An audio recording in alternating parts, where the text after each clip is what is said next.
सुरू करते त्या एकमेव अल्लाच्या नावाने. आदाम दिव्य संदेश या यूट्यूब वाहिनीवर आपले मनापासून स्वागत आहे. माझ्या प्रिय बहिणींनो, सर्वप्रथम आपण अल्लाचे आभार मानूया, ज्याने आपल्याला पुन्हा एकदा इमानच्या अवस्थेत, आरोग्याच्या स्थितीत रमजानचा पवित्र महिना पाहण्याची संधी दिली. आज आपल्या आजूबाजूला कितीतरी लोक असे आहेत जे मागील रमजानमध्ये आपल्यासोबत होते, पण आज ते आपल्यात नाही. त्यांच्यासाठी कर्म करण्याची दारे बंद झाली आहेत आणि आपल्यासमोर अजून एक सुवर्ण संधी उभी आहे. बहिणींनो, रमजान हा केवळ पापाची माफी मागण्याचा महिना नाही, तर स्वतःला घडवण्याचा, आतून बदलण्याचा पवित्र काळ आहे. अल्लाह कुरानमध्ये सांगतो, रमजान तो महिना आहे ज्यात कुरान अवतरित झाले. ज्याला हा महिना मिळतो त्याच्यावर उपवास करणे बंधनकारक आहे. पण अल्लाह किती दयाळू आहे.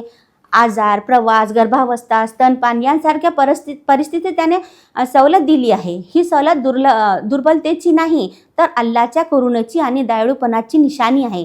रमजानची खरी सुरुवात आपली नियत शुद्ध करण्यापासून होते. दररोज स्वतःला सांगा, या रमजानमध्ये मी स्वतःला अल्लाच्या अधिक जवळ नेईन. रमजान म्हणजे कुरानशी नाते दृढ करण्याचा महिना आहे. पूर्ण कुरान वाचता येत नसेल तर त्याचे भाषांतर ऐका, तफसीर ऐका. कुरान पाहून वाचता येते ही देखील एक मोठी नेमत आहे. घरात तरावीची नमाज अदा करा. बहिणींनो, रमजान माणसाचे हृदय मऊ करतो. एका खजुराने जरी उपवास सोडायला कुणाला मदत केली तरी त्याचे मोठे पुण्य आहे. झकात हा अतिशय गंभीर विषय आहे. स्त्रीच्या स्वतःच्या मालमत्तेवर जसे दागिने, रोख रक्कम आणि जमीन यांची झकात देणे ही तिची स्वतःची जबाबदारी आहे. याकडे दुर्लक्ष परलोकात मोठी अडचण ठरू शकते. रमजान आणि प्रार्थना याचे नाते दृढ आहे. उपवास सोडण्याच्या वेळी प्रार्थना कधीही नाकारली जात नाही. स्वतःसाठी, घरासाठी, मुलांसाठी आणि संपूर्ण उम्मतीसाठी मनापासून प्रार्थना करा आणि स्वतःला प्रश्न विचारा, माझे शब्द, माझा राग, माझे वागणे अल्लाहला प्रिय आहे का?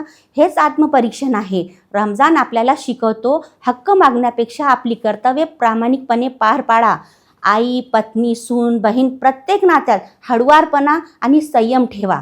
रमजान ही एक प्रशिक्षण शाळा आहे, जिचा खरा निकाल रमजान नंतर दिसायला हवा. बहिणींनो, रमजान हा केवळ एक महिना नाही, तो संपूर्ण आयुष्य बदलण्याची संधी आहे. अल्लाह आपल्याला त्या भाग्यवान लोकांत सामील करो ज्यांची रमजानमध्ये माफी होते आणि रमजान नंतरही तकवा आणि इबादत आपल्या आयुष्यात कायम ठेवण्याची तौफीक दो. आमीन. तर हे होते आजचे विचार. आपण पुन्हा भेटूया नवीन विषयांसह, नवीन दृष्टिकोन घेऊन. तोपर्यंत दिव्य संदेश या वाहिनीला नक्की सबस्क्राईब करा, जेणेकरून आमचा पुढील व्हिडिओ आपल्यापर्यंत त्वरित पोहोचेल. धन्यवाद.